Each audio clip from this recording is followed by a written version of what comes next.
विरोधी धिरां दा इकट्ठियां होकर एक नवां गठजोड़ बना लेना ते उहदा नाम भी नवां, जदों कि पहलां तक कांग्रेस की अगवाई च यूपीए बनाम भाजपा की अगवाई च एनडीए का मुकाबला हुंदा रहा जी। पर इस बार उस गठजोड़ का नाम ही नवां रख लिया जिहदा मतलब कि अखरां नूं मिला के जेकर देखीए तां इंडिया बनदा है जी। सो इसलिए इंडिया बनाम एनडीए। सो यदा मतलब ये उवें ही है कि अगला कहता असीं ढाबा खोलिया, कहता नहीं न्यू ढाबा खोलिया है ना। तो इस तरह की स्थिति है कि उन्होंने इंडिया ना रखिया तो इन्होंने जदे उन्होंने कहते जी नहीं न्यू इंडिया साडा एनडीए का ये मुकाबला तो होगा। हाँ पर नरेंद्र मोदी उन्होंने एक गल होर भी कही जी। वो कहते कि जी ये मतलब कि आपस दे विच की इकट्ठे चल सकणगे। वो कहते नाल नाल तां हैगे पर कोल कोल नहीं हैगे। ते जो सीट बंटवारे ते गल आउणी आ फिर इन्हां दा की बनूगा। एक पासे नतीश ते ममता चाहुंदे ने कि 543 चों कांग्रेस 200 तो उपर ना जाए, फिर दूसरे पासे केजरीवाल कल नाल नजर आ गए, फिर वापस आ गए, विचे दिख गए है ना, सारा कुछ ठीक है। पर जो दिल्ली दी एमपी सीटां और पंजाब दी एमपी सीटां की गल आउणी है फिर ते केजरीवाल दे पुराने साथी वो कह रहे हैं कुमार विश्वास कि भाई ये पर भरोसा ना करियो। ते पंजाब दे विच खूब चर्चा सी कि तिन्ने अकाली दल जाणगे, आपां भी इसे प्रोग्राम चर्चा की बिल्कुल कि सुखबीर बादल नूं बुलाउणगे जी, की ढींडसे नूं बुलाउणगे की जगीर कौर नूं भी सद लैणगे या तिन्नां नूं सद लैणगे, की तिन्ने इकट्ठे जा सकदे ने। मैं अज भी उस गल ते कायम आ कि बेशक 3 खेती कानूनां दे मामले दे विच अकाली दल भाजपा तो अड हो गया होवे पर अकाली दल अज भी एनडीए का हिस्सा है। ये मामला है जी सुखबीर सिंह बादल होरां ने पिछले दिन एक गल आखी कि मैं हड़ पीड़तां दे खेतर च जा रहा, मैं उत्थे उन्हां दी पीड़ वंडा रहा, उन्हां दा दर्द वंडा रहा, तो मैं देखदा कि श्रोमणी गुरुद्वारा प्रबंधक कमेटी कहते बहुत सोहना काम कर रही है।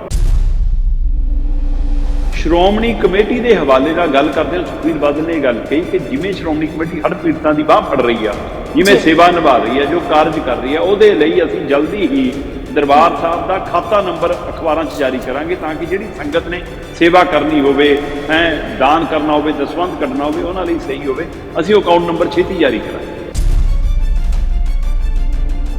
इस गल नूं जदे भगवंत मान ने फड़दियां कहा कि सुखबीर बादल जी तुसीं किहड़ी हैसियत नाल नंबर जारी करोगे जी, या तुहाडे कोल नंबर की जानकारी कित्थों आ गई, तुहानूं नंबर किवें पता दरबार साहब का, वो भी खाता नंबर जी। वैसे तो खाता नंबर इन्ना कोई नहीं, किहड़ा पिन कोड है, ये किहड़ा एटीएम का पिन है ना जी, बिल्कुल अकाउंट नंबर है। पर हाँ जे अकाउंट नंबर कदे जारी नहीं होया, जे अकाउंट नंबर कदे जनतक नहीं होया, फिर सुखबीर बादल नूं पता, फिर सवाल है बिल्कुल कि भाई फिर तुहानूं किवें पता जदों असीं किसी नूं दस्सिआ ही नहीं। जेकर पंजाब सरकार के हवाले नाल गल कीती जाए तो वो कहते कि जिहड़ा सवेरे दफ्तर छेती खोलण का फैसला सीगा वो हवाला तो आया सी बिजली बचत का जी, वो कहते पर कली बिजली बचत ही नहीं, होर कितना कुछ सही सुधर गया, इसलिए सही फैसला। भगवंत मान होरां दी सरकार का दावा है कि जी जदों असीं ये फैसला लिया तो उहदे नाल 25% बिजली की बचत हुई है। बेशक अजे 2.5 महीने ये सिस्टम चलिया।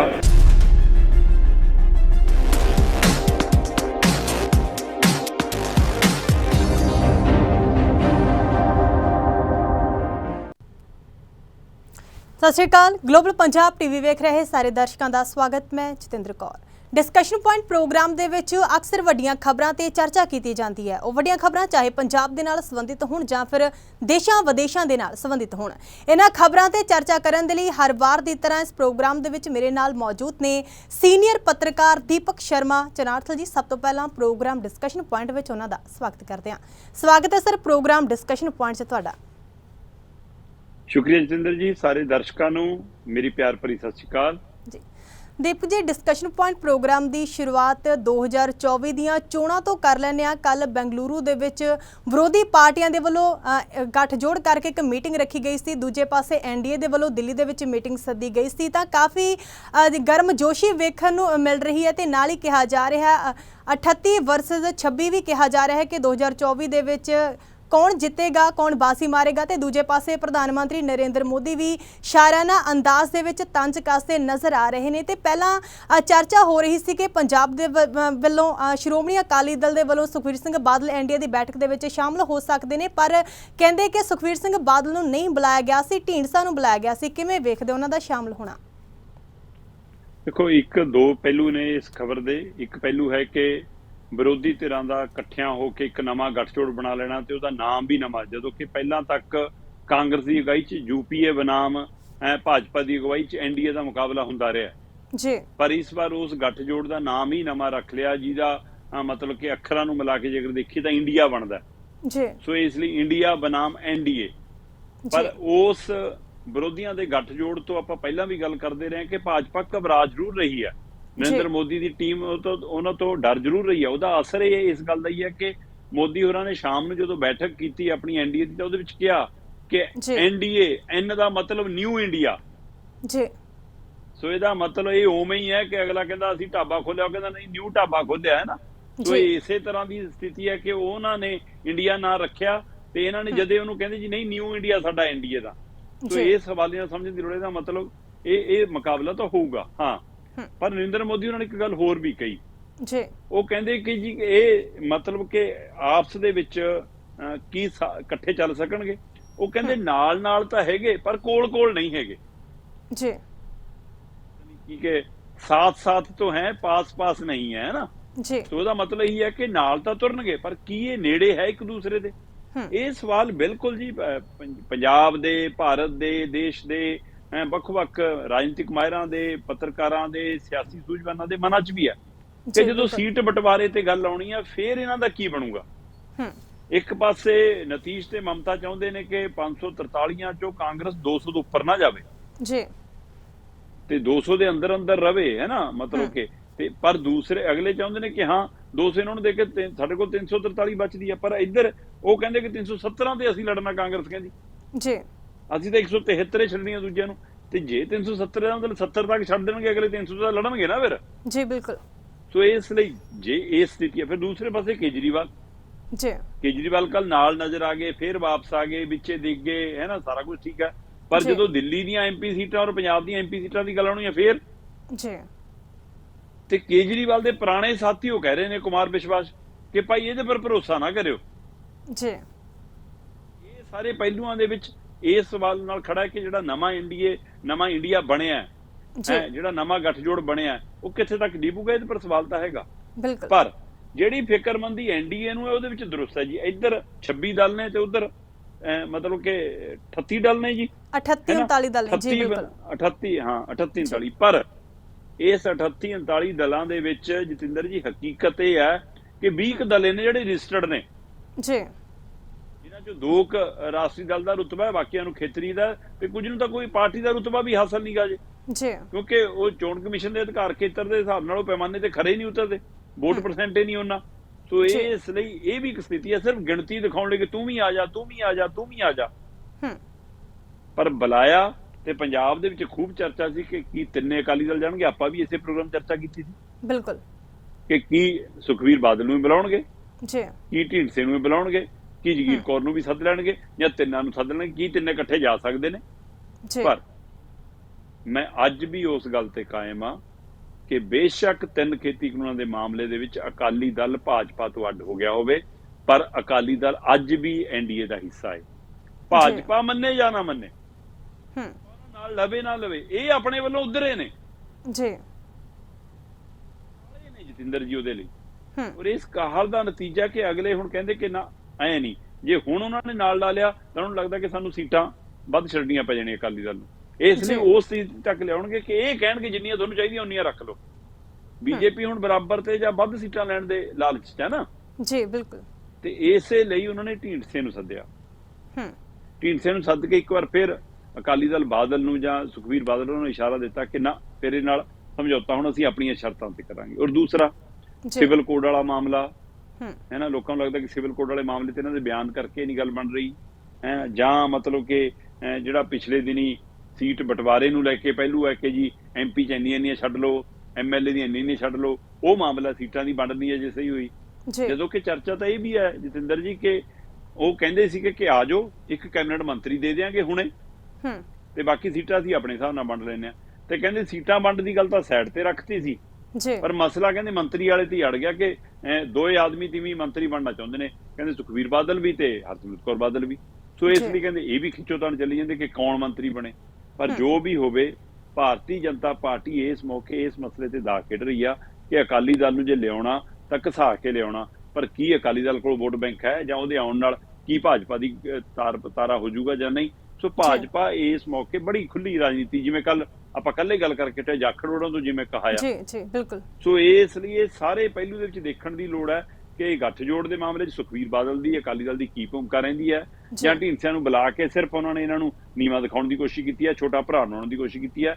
ਤੇ ਦੂਸਰਾ, ਦੇਸ਼ ਪੱਧਰ ਦੇ ਉੱਤੇ ਜਾ ਕੇ ਅਜੇ ਬਹੁਤ ਕੁਝ ਸਾਫ਼ ਹੋਣਾ, ਕਿਉਂਕਿ ਜਿਹੜਾ ਨਵਾਂ ਇੰਡੀਆ ਬਣਿਆ ਉਹਨਾਂ ਨੇ ਜੀ 11 ਮੈਂਬਰੀ ਕਮੇਟੀ ਬਣਾਉਣੀ ਹੈ। ਕਮੇਟੀ ਬਣਾਉਣ ਤੋਂ ਪਹਿਲਾਂ ਪ੍ਰੈਸ ਕਾਨਫਰੰਸ ਤੋਂ ਪਹਿਲਾਂ ਹੀ ਨਤੀਸ਼ ਕੁਮਾਰ ਚਲੇ ਗਏ ਸੀ, ਇਹਨੂੰ ਵੀ ਲੈ ਕੇ ਚਰਚਾ ਖੂਬ ਹੈ ਨਾ। ਤੇ ਨਰਿੰਦਰ ਮੋਦੀ ਜੀ ਜਿਹੜੇ ਐਨਡੀਏ ਦੀ ਬੈਠਕ ਬੁਲਾਉਂਦੇ ਨੇ, ਉਹਦੇ ਵਿੱਚ 3 ਨਾਮ ਲੈਂਦੇ ਨੇ ਚੇਚੇ ਤੌਰ ਤੇ, ਵਾਜਪਾਈ ਦਾ, ਬਾਲਾ ਸਾਹਿਬ ਠਾਕਰੇ ਦਾ ਤੇ ਪ੍ਰਕਾਸ਼ ਸਿੰਘ ਬਾਦਲ ਦਾ। ਤਿੰਨੋਂ ਇਸ ਦੁਨੀਆ 'ਚ ਨਹੀਂ ਹੈਗੇ। ਜਿੱਥੋਂ ਤੱਕ ਅਟਲ ਬਿਹਾਰੀ ਵਾਜਪਾਈ ਦੀ ਗੱਲ ਹੈ, ਉਹਦਾ ਰਾਹ ਲਗਭਗ ਭਾਜਪਾ ਛੱਡ ਚੁੱਕੀ ਹੈ ਨਾ। ਤੇ ਦੂਸਰੇ ਨਾਲ ਗੱਠਜੋੜੇ ਨਹੀਂ ਹੁਣ, ਬਾਲਾ ਸਾਹਿਬ ਠਾਕਰੇ ਦੀ ਸ਼ਿਵ ਸੈਨਾ ਉੱਧਰ ਹੈ ਨਾ, ਤੇ ਦੂਸਰੇ ਪਾਸੇ ਸੁਖਬੀਰ ਬਾਦਲ ਹੋਰੀ ਅਜੇ ਬਾਹਰ ਬੈਠੇ ਨੇ। ਸੋ ਕੀ ਇਹ ਵੀ ਇੱਕ ਸੰਕੇਤ ਸੀ, ਇਹ ਉਹਨਾਂ ਲਈ ਰਾਹ ਖੋਲਣ ਦਾ ਤਰੀਕਾ ਸੀ ਉਹਨਾਂ ਦਾ ਜ਼ਿਕਰ ਕਰਕੇ, ਹੈ ਨਾ, ਠਾਕਰੇ ਦਾ ਔਰ ਪ੍ਰਕਾਸ਼ ਸਿੰਘ ਬਾਦਲ ਦਾ, ਜਾਂ ਫਿਰ ਇਹ ਇੱਕ ਤਰੀਕਾ ਹੈ ਕਿ ਮੈਂ ਉਹਨਾਂ ਨੂੰ ਚਰਚਾ ਵੀ ਕਰ ਲਵਾਂ ਤੇ ਪਰ ਨਾਲ ਵੀ ਲੈਣੇ, ਰਗੜਨੇ ਵੀ ਆ। ਸੋ ਅਜੇ ਬਹੁਤ ਕੁਝ ਹੋਣਾ ਬਾਕੀ ਹੈ, ਐਨਡੀਏ ਦੇ ਅੰਦਰ ਵੀ, ਇੰਡੀਆ ਦੇ ਅੰਦਰ ਵੀ, ਤੇ ਬਾਅਦ ਚੋਂ ਜਦੋਂ ਮੁਕਾਬਲੇ 'ਚ ਮੈਦਾਨ 'ਚ ਆਉਣਗੀਆਂ ਫਿਰ ਦੇਖਾਂਗੇ ਜੀ ਕੌਣ ਪਾਰ ਲੱਗਦਾ। ਬਿਲਕੁਲ।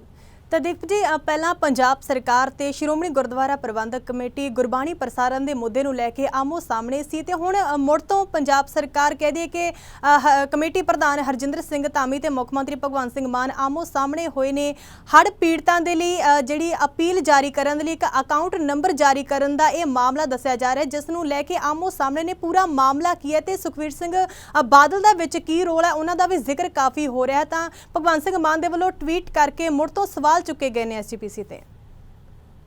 ਬਿਲਕੁਲ ਜੀ, ਇਹ ਵੈਸੇ ਜਿਵੇਂ ਤੁਸੀਂ ਦੁਰਸਤ ਫਰਮਾਇਆ ਕਿ ਜਦੋਂ ਗੁਰਬਾਣੀ ਦੇ ਪ੍ਰਸਾਰਣ ਦਾ ਮਾਮਲਾ ਆਇਆ ਸੀ, ਤਦ ਤੋਂ ਹੀ ਲਗਾਤਾਰ ਐਸਜੀਪੀਸੀ ਔਰ ਪੰਜਾਬ ਸਰਕਾਰ, ਖਾਸ ਕਰਕੇ ਮੁੱਖ ਮੰਤਰੀ ਭਗਵੰਤ ਮਾਨ ਹੋਰੀ, ਸ਼੍ਰੋਮਣੀ ਕਮੇਟੀ ਦੇ ਪ੍ਰਧਾਨ ਐਡਵੋਕੇਟ ਹਰਮਿੰਦਰ ਸਿੰਘ ਧਾਮੀ ਹੋਰੀ, ਇੱਥੋਂ ਤੱਕ ਕਿ ਇਸ ਗੱਲ ਦੇ ਵਿੱਚ ਕਈ ਵਾਰ ਤਕੋਣਾ ਵੀ ਗੱਲ ਹੁੰਦੀ ਰਹੀ, ਵਿੱਚ ਰਾਜਪਾਲ ਦਾ ਜ਼ਿਕਰ ਵੀ ਆ ਜਾਂਦਾ ਸੀ। ਤੇ ਹੁਣ ਰਾਜਪਾਲ ਕੋਲ ਜਦੋਂ ਚਿੱਠੀ ਲਿਖੀ, ਉਹਦੇ ਵਿੱਚ ਫਿਰ ਐਸਜੀਪੀਸੀ ਦਾ ਜਾਂ ਬਾਦਲਾਂ ਦਾ ਜ਼ਿਕਰ ਵੀ ਆ ਗਿਆ। ਪਰ ਇਹ ਜਿਹੜਾ ਮਾਮਲਾ ਹੈ, ਇਹ ਮਾਮਲਾ ਹੈ ਜੀ, ਸੁਖਬੀਰ ਸਿੰਘ ਬਾਦਲ ਹੋਰਾਂ ਨੇ ਪਿਛਲੇ ਦਿਨ ਇੱਕ ਗੱਲ ਆਖੀ ਕਿ ਮੈਂ ਹੜ੍ਹ ਪੀੜਤਾਂ ਦੇ ਖੇਤਰ 'ਚ ਜਾ ਰਿਹਾ, ਮੈਂ ਉੱਥੇ ਉਹਨਾਂ ਦੀ ਪੀੜ ਵੰਡਾ ਰਿਹਾ, ਉਹਨਾਂ ਦਾ ਦਰਦ ਵੰਡਾ ਰਿਹਾ, ਤਾਂ ਮੈਂ ਦੇਖਦਾ ਕਿ ਸ਼੍ਰੋਮਣੀ ਗੁਰਦੁਆਰਾ ਪ੍ਰਬੰਧਕ ਕਮੇਟੀ ਕਹਿੰਦੇ ਬਹੁਤ ਸੋਹਣਾ ਕੰਮ ਕਰ ਰਹੀ ਹੈ। ਔਰ ਜਤਿੰਦਰ ਜੀ, ਇਹਦੇ ਵਿੱਚ ਕੋਈ ਸ਼ੱਕ ਨਹੀਂਗਾ।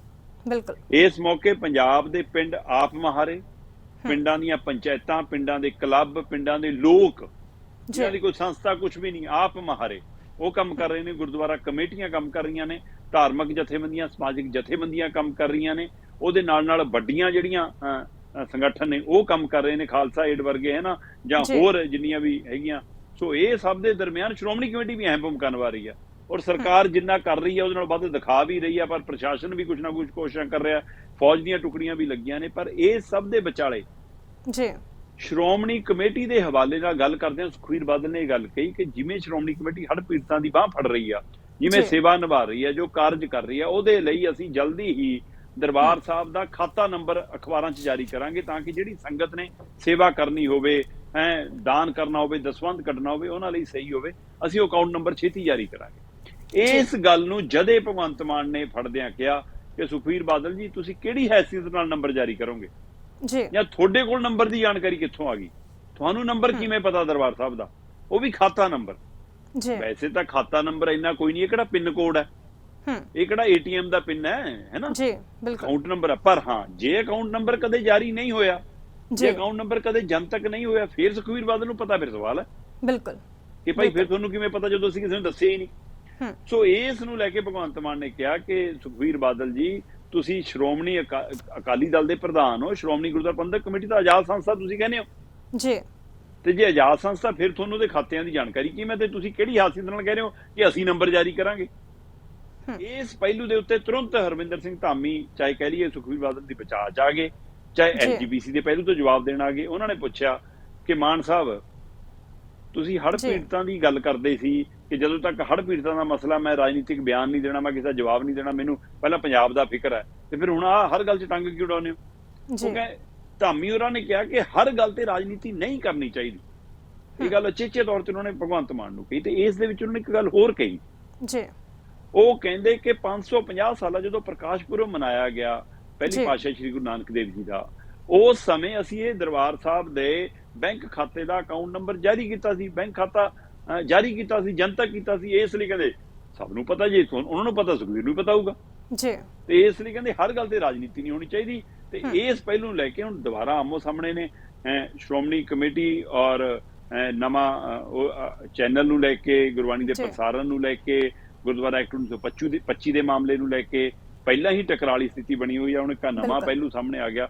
ਸੋ ਇਹ ਟਕਰਾਅ ਨਾਲ ਮੈਨੂੰ ਲੱਗਦਾ ਕਿ ਅਸਾਰੂ ਕੰਮ ਹੋ ਹੀ ਨਹੀਂ ਪਾ ਰਹੇ। ਇਹਨਾਂ ਵਿਚਾਰਾਂ ਚਰਚਾ 'ਚ ਉਲਝੀ ਰਹੇ ਨੇ। ਜਿਹੜਾ ਕੰਮ ਕਰਨ ਦੀ ਲੋੜ ਹੈ ਉਸ ਤੇ ਪਹਿਰਾ ਦੇਣ ਦੀ ਲੋੜ ਹੈ ਕਿ ਭਾਈ ਪੰਜਾਬ 'ਚ ਕੀ ਹੜ੍ਹਾਂ ਤੋਂ ਮੁਕਤੀ ਮਿਲ ਗਈ, ਕੀ ਪੰਜਾਬ ਸਹੀ ਹੋ ਗਿਆ, ਉਸ ਪਹਿਲੂ ਤੇ ਧਿਆਨ ਦੇਣ ਦੀ, ਕਿਉਂਕਿ ਪੰਜਾਬ ਦੀ ਸਥਿਤੀ ਅਜੇ ਸਹੀ ਨਹੀਂ ਹੋਈ ਹੈ। ਜਿੰਦਰ ਜੀ ਫਿਕਰਮੰਦੀ ਹੈਗੀ ਹੈ। ਬਿਲਕੁਲ ਬਿਲਕੁਲ। ਦੀਪ ਜੀ, ਪੰਜਾਬ ਸਰਕਾਰ ਦੀ ਤੇ ਮੁੱਖ ਮੰਤਰੀ ਭਗਵੰਤ ਸਿੰਘ ਮਾਨ ਦਾ ਜ਼ਿਕਰ ਤੁਸੀਂ ਕਰ ਰਹੇ ਹੋ, ਤਾਂ 2 ਮਈ ਤੋਂ 15 ਜੁਲਾਈ ਤੱਕ ਜਿੰਨੇ ਵੀ ਸਰਕਾਰੀ ਦਫ਼ਤਰ ਸੀ ਪੰਜਾਬ ਸਰਕਾਰ ਦੇ ਵੱਲੋਂ ਕਿਹਾ ਗਿਆ ਕਿ ਉਹ ਸਵੇਰੇ ਜਲਦੀ ਖੁੱਲਿਆ ਕਰਨਗੇ, ਕਿਉਂਕਿ ਬਿਜਲੀ ਦੀ ਬਚਤ ਤੇ ਹੋਰ ਵੀ ਕਈ ਕੰਮਾਂ ਨੂੰ ਲੈ ਕੇ ਉਹਨਾਂ ਨੇ ਕਿਹਾ ਸੀ ਕਿ ਤਬਦੀਲੀ ਕੀਤੀ ਗਈ ਹੈ। ਤੇ ਹੁਣ 17 ਤਰੀਕ ਤੋਂ ਪਹਿਲਾਂ ਵਾਲੇ ਸਮੇਂ ਤੇ ਸਰਕਾਰੀ ਦਫ਼ਤਰ ਖੁੱਲਣ ਲੱਗੇ ਨੇ, ਤੇ ਉਹਨਾਂ ਨੇ ਸਿੱਧੇ ਤੌਰ ਤੇ ਮੁੱਖ ਮੰਤਰੀ ਨੇ ਕਿਹਾ ਕਿ ਅਗਲੇ ਸਾਲ 4 ਮਹੀਨੇ ਜਲਦੀ ਖੁੱਲਿਆ ਕਰਨਗੇ ਸਰਕਾਰੀ ਦਫ਼ਤਰ। ਕਹਿੰਦੇ ਫੀਡਬੈਕ ਲਈ ਹੈ ਤਾਂ ਚੰਗੀ ਫੀਡਬੈਕ ਮਿਲੀ ਆ ਉਹਨਾਂ ਨੂੰ। ਬਿਲਕੁਲ ਜੀ, ਜੇਕਰ ਪੰਜਾਬ ਸਰਕਾਰ ਦੇ ਹਵਾਲੇ ਨਾਲ ਗੱਲ ਕੀਤੀ ਜਾਵੇ ਤਾਂ ਉਹ ਕਹਿੰਦੇ ਕਿ ਜਿਹੜਾ ਸਵੇਰੇ ਦਫ਼ਤਰ ਛੇਤੀ ਖੋਲਣ ਦਾ ਫੈਸਲਾ ਸੀਗਾ ਉਹ ਹਵਾਲਾ ਤਾਂ ਆਇਆ ਸੀ ਬਿਜਲੀ ਬੱਚਤ ਦਾ ਜੀ। ਉਹ ਕਹਿੰਦੇ ਪਰ ਕੱਲੀ ਬਿਜਲੀ ਬੱਚਤ ਹੀ ਨਹੀਂ, ਹੋਰ ਕਿੰਨਾ ਕੁਝ ਸਹੀ ਸੁਧਰ ਗਿਆ, ਇਸ ਲਈ ਇਹ ਸਹੀ ਫੈਸਲਾ।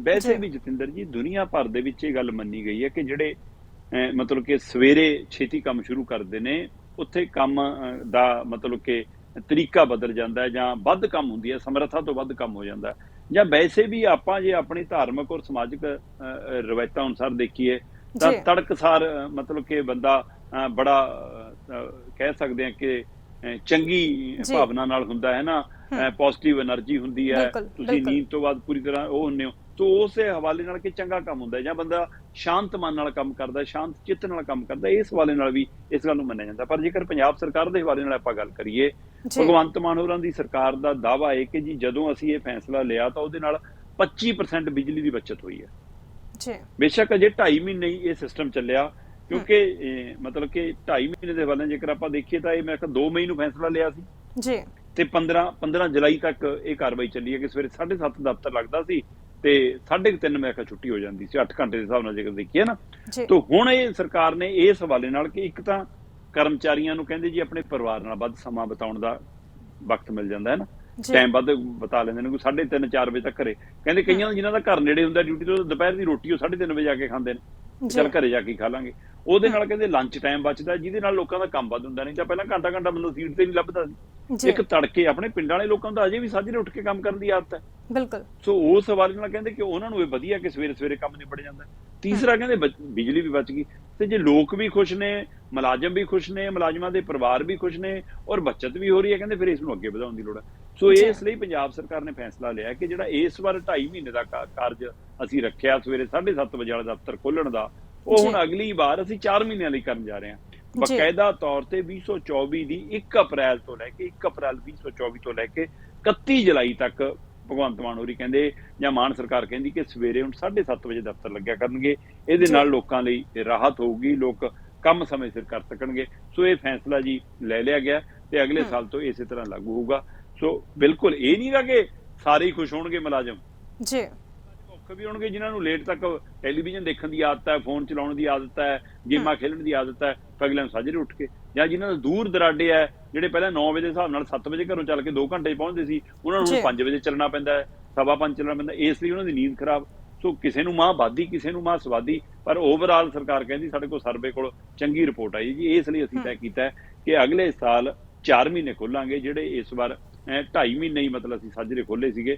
ਅਗਲੇ ਸਾਲ ਤੋਂ 7:30 ਵਜੇ ਦਫ਼ਤਰ 4 ਮਹੀਨੇ ਖੁੱਲਣਗੇ, ਅਪ੍ਰੈਲ ਤੋਂ ਲੈ ਕੇ 31 ਜੁਲਾਈ ਤੱਕ। ਬਿਲਕੁਲ ਬਿਲਕੁਲ ਦੀਪ ਜੀ, ਪੰਜਾਬ ਦੀ ਮੌਜੂਦਾ ਸਥਿਤੀ ਦੀ ਤੁਸੀਂ ਗੱਲਬਾਤ ਕਰ ਰਹੇ ਸੀ। ਲਗਾਤਾਰ ਇਸ ਪ੍ਰੋਗਰਾਮ ਦੇ ਵਿੱਚ ਵਿਸਥਾਰਪੂਰਵਕ ਚਰਚਾ ਵੀ ਕੀਤੀ ਹੈ ਕਿ ਜਿਸ ਤਰੀਕੇ ਦੇ ਪੰਜਾਬ ਦੇ ਹਾਲਾਤ ਬਣੇ ਹੋਏ ਨੇ, ਹੜ੍ਹਾਂ ਦੀ ਮਾਰ ਪੰਜਾਬ ਚੱਲ ਰਿਹਾ ਹੈ, ਵੱਡੇ ਪੱਧਰ ਤੇ ਜਿਹੜਾ ਫਸਲਾਂ ਦਾ ਨੁਕਸਾਨ ਹੋਇਆ, ਲੋਕਾਂ ਦਾ ਵੱਡੇ ਪੱਧਰ ਤੇ ਨੁਕਸਾਨ ਹੋਇਆ, ਤਾਂ ਉੱਥੇ ਹੀ ਪ੍ਰਸ਼ਾਸਨ ਦੇ ਵੱਲੋਂ, ਮਾਨ ਸਰਕਾਰ ਦੇ ਵੱਲੋਂ ਪੁਖਤਾ ਪ੍ਰਬੰਧ ਵੀ ਕਹਿੰਦੇ ਕਿ ਕੀਤੇ ਗਏ ਨੇ, ਲੋਕਾਂ ਨੂੰ ਰੈਸਕਿਊ ਕੀਤਾ ਗਿਆ ਤੇ ਨਾਲ ਹੀ ਕਿਹਾ ਕਿ ਜਿਨ੍ਹਾਂ ਦਾ ਨੁਕਸਾਨ ਹੋਇਆ ਉਹਨਾਂ ਦੀ ਭਰਪਾਈ ਜ਼ਰੂਰ ਕੀਤੀ ਜਾਵੇਗੀ। ਕਿਸਾਨਾਂ ਦੇ ਨਾਲ ਮਾਨ ਸਰਕਾਰ ਖੜੀ ਹੈ। ਤਾਂ ਅਜੇ ਵੀ ਹੜ੍ਹ ਦੀ ਮਾਰ ਹੇਠ 19 ਜ਼ਿਲ੍ਹੇ ਨੇ, 19 ਜ਼ਿਲ੍ਹਿਆਂ ਦੇ 1432 ਪਿੰਡ ਹੜ੍ਹਾਂ ਦੀ ਮਾਰ ਚੱਲ ਰਹੇ ਨੇ। ਕਿਵੇਂ ਵੇਖਦੇ ਹੋ ਪੰਜਾਬ ਦੇ ਮੌਜੂਦਾ ਹਾਲਾਤਾਂ ਨੂੰ ਇਹਨੇ ਦਿਨੀ?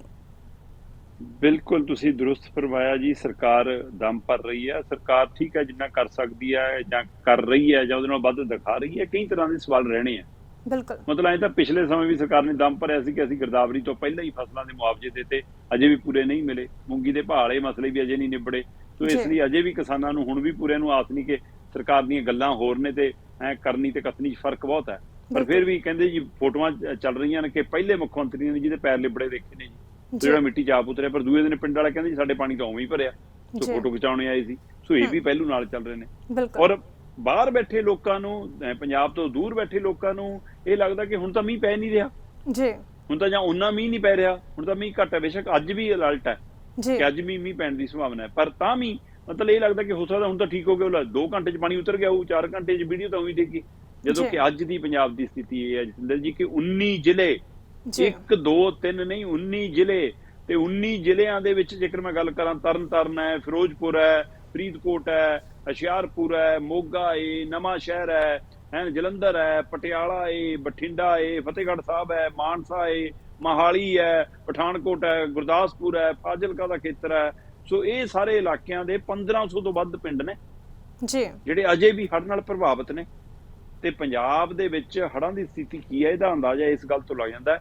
155 ਤੋਂ ਵੱਧ ਰਾਹਤ ਕੈਂਪ ਲੱਗੇ ਹੋਏ ਨੇ, 150 ਤੋਂ ਵੱਧ ਜੀ ਜਿਹੜੇ ਆਪਣੇ ਪੱਧਰ ਤੇ ਕੰਮ ਹੋ ਰਹੇ ਨੇ, ਵੱਖਰੇ ਨੇ ਜਿਹੜੇ ਸਥਾਪਿਤ ਰਾਹਤ ਕੈਂਪ ਨੇ ਜੀ 150 ਤੋਂ ਵੱਧ ਚੱਲ ਰਹੇ ਨੇ, ਜਿਨ੍ਹਾਂ 'ਚ 4500 ਤੋਂ ਲੈ ਕੇ 5000 ਬੰਦਿਆਂ ਨੇ ਸ਼ਰਨ ਲਈ ਹੋਈ ਹੈ ਜੀ। ਸੋ ਇੱਥੋਂ ਅੰਦਾਜ਼ਾ ਲਾ ਲਓ ਕਿ ਪੰਜਾਬ ਦੀ ਸਥਿਤੀ ਕੀ ਹੈ। ਹੋਰ ਕੀ ਕਰੀਏ? ਕੱਲ ਦੀ ਉਹ ਤਾਂ ਗੱਲ ਹੈ ਕਿ ਕੱਲ ਮਤਲਬ ਲੰਘੇ ਕੱਲ ਖੰਡੂਰ ਸਾਹਿਬ ਦੇ ਵਿੱਚ ਬਕਾਇਦਾ ਬਿਆਸ ਦਾ ਬੰਨ ਟੁੱਟਿਆ ਜੀ, 3 ਤੋਂ ਵੱਧ ਪਿੰਡ ਉਹਦੇ ਖੇਤਰ 'ਚ ਆ ਗਏ ਤੇ ਇੱਥੇ ਹਜ਼ਾਰਾਂ ਏਕੜ ਫਸਲ ਹੋਰ ਬਰਬਾਦ ਹੋ ਗਈ ਹੈ ਨਾ। ਇਹ ਤਾਂ ਇਹ ਤੋਂ ਪਹਿਲਾਂ ਪਿਛਲੇ ਦਿਨ ਦੀ ਉਹ ਗੱਲ ਹੈ ਕਿ ਮਾਨਸਾ ਦੇ ਵਾਲੇ ਪਾਸੇ, ਸਰਦੂਲਗੜ੍ਹ ਵਾਲੇ ਪਾਸੇ ਉਧਰ ਘੱਗਰ ਦੀ ਮਾਰ, ਉਹਦੇ ਨਾਲ ਕਿੰਨਾ ਕੁਛ ਹੈ ਨਾ। ਤੇ ਇਹੀ ਨਹੀਂ, ਚਾਂਦਪੁਰਾ ਦੇ ਵਾਲੇ ਪਾਸੇ ਵੀ ਘੱਗਰ ਦੀ ਦਰਾਰ ਦੇ ਕਰਕੇ ਸਥਿਤੀ ਇਹ ਬਣ ਗਈ ਕਿ ਬੁਢਲਾਡਾ, ਬੋਹਾ, ਫਤਿਆਬਾਦ ਜਿਹੜਾ ਖੇਤਰ ਹੈ ਉਹ ਆਪਸ ਵਿੱਚ ਪੰਜਾਬ ਤੇ ਹਰਿਆਣਾ ਦਾ ਰਿਸ਼ਤਾ ਟੁੱਟ ਗਿਆ। ਸੋ ਉਹ ਲਾਂਘਾ ਟੁੱਟ ਗਿਆ। ਸੋ ਇਹ ਸਾਰੀ ਸਥਿਤੀਆਂ ਜੋ ਲੰਘਦਿਆਂ ਹੋਇਆਂ ਪੰਜਾਬ 'ਚ ਰਾਹਤ ਕਾਰਜ ਵੀ ਜਾਰੀ ਨੇ, ਪਰ ਆਫਤ ਵੀ ਨਾਲ ਦੀ ਨਾਲ ਜਾਰੀ ਆ। ਅਜੇ ਪੂਰੀ ਤਰ੍ਹਾਂ ਪੰਜਾਬ ਹੜ੍ਹਾਂ ਤੋਂ ਮੁਕਤ ਨਹੀਂ ਹੋਇਆ ਤੇ ਖਤਰੇ ਅਜੇ ਵੀ ਬਣੇ ਹੋਏ ਨੇ। ਇਹ ਸਭ ਦੇ ਦਰਮਿਆਨ ਪੰਜਾਬ ਸਰਕਾਰ ਨੇ ਇੱਕ ਹੁਕਮ ਜਾਰੀ ਕੀਤਾ ਜਤਿੰਦਰ ਜੀ ਕਿ 31 ਜੁਲਾਈ ਤੱਕ ਆ ਸੈਲਫੀ ਵਾਲੀ ਬਿਮਾਰੀ ਵਾਲਿਆਂ ਨੂੰ ਦੂਰ ਰੱਖੋ ਇਹਨਾਂ ਥਾਵਾਂ ਤੋਂ। ਹਟਦੇ ਹੀ ਨਹੀਂ ਗਏ। ਬਿਲਕੁਲ, ਪੁਲਾਂ ਦੇ ਉੱਤੇ ਪਾਣੀ ਵੱਧ ਰਿਹਾ, ਲੈਵਲ ਆਪ ਸੈਲਫੀਆਂ ਖਿਚਾ ਰਹੇ ਨੇ। ਬਿਲਕੁਲ, ਲੋਕ ਖੜ ਕੇ, ਗੱਡੀਆਂ ਖੜ ਕੇ ਦੇਖਣ ਲੱਗ ਜਾਂਦੇ ਨੇ। ਤਮਾਸ਼ਾ, ਇਹ ਤਮਾਸ਼ਾ ਲੋਕਾਂ ਨੂੰ ਜਾਨ ਮਾਲ ਦੀ ਪਈ ਹੈ, ਪਸ਼ੂ ਮਰ ਰਹੇ ਨੇ, ਸਾਡੇ ਖੇਤਾਂ ਦੇ ਵਿੱਚ ਫਸਲ ਬਰਬਾਦ ਹੋ ਰਹੀ ਹੈ, ਲੋਕਾਂ ਦੇ ਘਰਾਂ 'ਚ ਪਾਣੀ ਵੜ ਰਿਹਾ ਤੇ ਸੈਲਫੀ ਵਾਲਿਆਂ ਨੂੰ ਸੈਲਫੀ ਦੀ ਪਈ ਆ। ਸੋ ਪੰਜਾਬ ਸਰਕਾਰ ਨੇ 31 ਜੁਲਾਈ ਤੱਕ ਪੁਲਾਂ ਦੇ ਉੱਤੇ, ਦਰਿਆਵਾਂ ਦੇ ਕਿਨਾਰੇ, ਜਿੱਥੇ ਪਾਣੀ ਦਾ ਵੱਧ ਦਬਾਅ ਹੈ ਜਾਂ ਜਿੱਥੇ ਲੱਗਦਾ ਹੈ ਕਿ ਪਾੜ ਪੈ ਸਕਦਾ ਹੈ ਜਾਂ ਕੋਈ ਪੁਲ ਕਮਜ਼ੋਰ ਹੈ, ਕੋਈ ਪੁਲੀ ਕਮਜ਼ੋਰ ਹੈ, ਕੋਈ ਲਾਂਘਾ ਕਮਜ਼ੋਰ ਹੈ, ਕੋਈ ਬੰਨਾ ਕਮਜ਼ੋਰ ਹੈ, ਉਹਨਾਂ ਥਾਵਾਂ ਸਾਰਿਆਂ ਦੇ ਉੱਤੇ ਸਖਤ ਹਦਾਇਤ ਨਾਲ ਇਹ ਹੁਕਮ ਜਾਰੀ ਕੀਤਾ ਕਿ 31 ਜੁਲਾਈ ਤੱਕ ਕੋਈ ਵੀ ਬੰਦਾ ਕਿਤੇ ਸੈਲਫੀ ਲੈਂਦਾ ਦੇਖਿਆ ਇਹਨਾਂ ਥਾਵਾਂ ਦੇ ਉੱਤੇ ਤਾਂ ਉਹਦੇ ਖਿਲਾਫ ਕਾਨੂੰਨੀ ਕਾਰਵਾਈ ਹੋਊਗੀ। ਬਿਲਕੁਲ ਬਿਲਕੁਲ। ਤਾਂ ਦੀਪ ਜੀ, ਰਹਿੰਦੇ 2 ਮਿੰਟਾਂ 'ਚ ਇੱਕ ਹੋਰ ਖਬਰ ਤੇ ਚਰਚਾ ਕਰ ਲੈਂਦੇ ਆ। ਕਿਹਾ ਜਾ ਰਿਹਾ ਸੀ ਕਿ ਭਾਰਤ ਆਬਾਦੀ ਦੇ ਕਹਦੇ ਕਿ ਆਬਾਦੀ ਦੇ ਪੱਖੋਂ ਪਹਿਲੇ ਨੰਬਰ ਤੇ ਆ ਗਿਆ, ਚਾਹੇ ਹੋਰ ਕਿਸੇ ਪੱਖੋਂ ਆਇਆ ਹੋਵੇ ਨਾ ਆਇਆ ਹੋਵੇ, ਪਰ ਜ਼ਾਹਿਰ ਹੈ ਕਿ ਜੇਕਰ ਇੰਨੀ ਵੱਡੀ ਆਬਾਦੀ ਭਾਰਤ ਦੇ ਵਿੱਚ ਹੋਏਗੀ ਤਾਂ ਜਿਹੜੀ ਗਰੀਬੀ ਦੀ ਦਰ ਹੈ ਉਹ ਵੀ ਵਧੇਗੀ। ਤਾਂ ਹੁਣ ਦੇਸ਼ ਦੇ ਵਿੱਚੋਂ ਮੰਨਿਆ ਜਾ ਰਿਹਾ, ਕਹਿੰਦੇ ਕਿ 10% ਗਰੀਬੀ ਘਟੀ ਹੈ ਤੇ ਦੂਜੇ ਪਾਸੇ ਪੰਜਾਬ ਦੇ ਵਿੱਚ ਕਿਹਾ ਜਾ ਰਿਹਾ ਕਿ 1% ਵੀ ਗਰੀਬੀ ਨਹੀਂ ਘਟੀ। ਕੀ ਕਹਿਣਾ ਤੁਹਾਡਾ? ਬਿਲਕੁਲ, ਇਹ ਨੀਤੀ ਆਯੋਗ ਦੀ ਰਿਪੋਰਟ ਹੈ ਜੀ ਤੇ ਪਿਛਲੇ 4 ਸਾਲ ਦੇ ਹਵਾਲੇ ਨਾਲ ਹੈ। ਸੋ ਕਹਿ ਸਕਦੇ ਹਾਂ ਕਿ 4 ਸਾਲ ਦਾ ਮੋਦੀ ਸਰਕਾਰ ਦਾ ਰਿਪੋਰਟ ਕਾਰਡ ਵੀ ਹੈ, ਵੱਡੀ ਵਿਸਥਾਰਤ ਰਿਪੋਰਟ ਹੈ। ਪਰ ਮੈਂ ਸਿਰਫ ਜਿਹੜੇ ਹਵਾਲੇ ਨਾਲ ਤੁਸੀਂ ਸਵਾਲ ਕੀਤਾ ਮੈਂ ਉਸੇ ਗੱਲ ਤੇ ਜੇਕਰ ਅੱਜ ਗੱਲ ਕਰਾਂ ਤਾਂ ਬਿਲਕੁਲ ਨੀਤੀ ਆਯੋਗ ਦੀ ਰਿਪੋਰਟ ਦਮ ਭਰਦੀ ਹੈ ਜੀ ਕਿ ਪਿਛਲੇ 4 ਸਾਲਾਂ ਦੇ ਵਿੱਚ ਭਾਰਤ ਦੇ ਵਿੱਚ ਲਗਭਗ 10% ਜਿਹੜੀ ਗਰੀਬੀ ਹੈ ਉਹ ਘਟੀ ਹੈ ਜੀ। ਕਹਿੰਦੇ ਜੀ 2015-16 ਦੇ ਵਿੱਚ 24.85% ਲੋਕ ਗਰੀਬ ਸਨ ਤੇ ਹੁਣ 19-20 ਦੀ ਜਿਹੜੀ ਰਿਪੋਰਟ ਆਈ ਹੈ ਉਹਦੇ ਹਵਾਲੇ ਨਾਲ ਜੇਕਰ ਗੱਲ ਕਰੀਏ ਤਾਂ 14.96 ਰਹਿ ਗਈ। ਸੋ ਲਗਭਗ 24 ਤੋਂ 14 ਤੱਕ ਆਉਣ ਦਾ ਮਤਲਬ 10% ਘਟੀ। 9.99% ਗਰੀਬੀ ਘਟੀ ਹੈ। ਇਹ ਦੇਸ਼ ਦੀ ਔਸਤ ਦਰ ਹੈ, ਪਰ ਪੰਜਾਬ ਦੇ ਵਿੱਚ 1% ਵੀ ਨਹੀਂ ਘਟੀ। ਇਹ ਫਿਕਰਮੰਦੀ ਵਾਲੀ ਗੱਲ ਹੈ। ਜਦੋਂ ਕਿ ਸਾਡੇ ਗਵਾਂਢੀ ਸੂਬੇ ਹਰਿਆਣੇ 'ਚ ਵੀ 4% ਗਰੀਬੀ ਘਟਣ ਦੀ ਖਬਰ ਆਈ ਹੈ, ਤੇ ਪਰ ਸਾਡੇ ਪੰਜਾਬ 'ਚ 0.82%, 1% ਤੋਂ ਵੀ ਗਰੀਬੀ ਘਟੀ ਹੈ। ਬੇਸ਼ੱਕ ਬਿਹਾਰ ਦੇ ਵਿੱਚ ਸਭ ਤੋਂ ਘੱਟ ਗਰੀਬੀ ਘਟੀ ਹੈ, ਵੱਧ ਗਰੀਬੀ ਘਟੀ ਹੈ, ਤੇ ਉੱਥੇ ਕਹਿੰਦੇ 18% ਚਲੀ ਗਈ ਗਰੀਬੀ, ਘੇਰੇ ਚੋਂ ਬਾਹਰ ਆ ਗਏ ਲੋਕ, ਪਰ ਅਜੇ ਵੀ ਸਭ ਤੋਂ ਵੱਧ ਗਰੀਬ ਬਿਹਾਰ 'ਚ ਨੇ। 34% ਲੋਕ ਉੱਥੇ ਗਰੀਬ ਨੇ।